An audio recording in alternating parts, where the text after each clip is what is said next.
You're having a great time editing in Final Cut Pro. With the clip selected on the timeline, you press delete and suddenly your entire timeline goes haywire and everything moves out of place. This is the magic or awfulness of the magnetic timeline. Here's the deal. The magnetic timeline is great and you shouldn't be fighting it. The reason all those clips disappeared is because of their clip connections.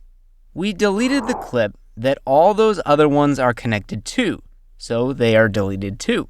Well, now there's a shortcut to avoid deleting those connected clips. Command-Option-Delete. Here's how it works. Select the clip in your timeline that needs to be removed, but has connected clips. Now press Command-Option-Delete, and watch as the clip disappears so the rest of your timeline stays in place. Continue to master the magnetic timeline with more at anawesomeguide.com. We're excited to connect with you there.